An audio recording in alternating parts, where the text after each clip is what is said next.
شبی شد روانم به جان دگر، چو مادر شد و بزاد و پسر،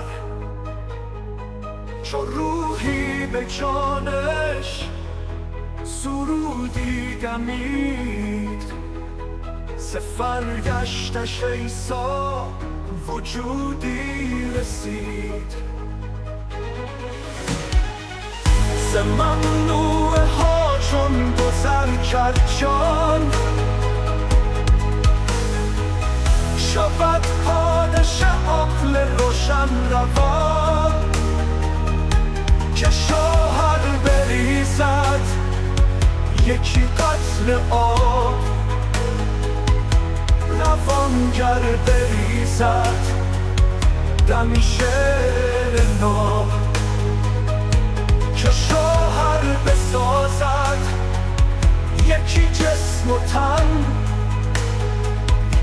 روانگر بسازد خدا شاه وطن.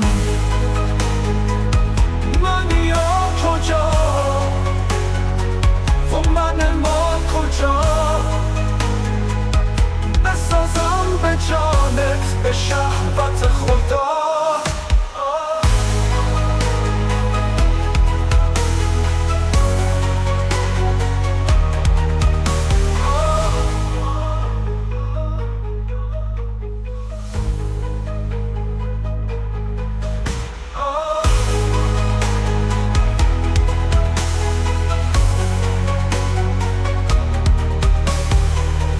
روانگر بریزد دمی شعر ناب،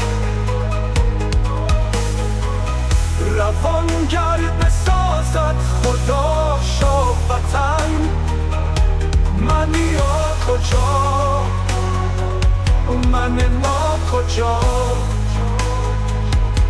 بسازم به جانت شهوت خدا.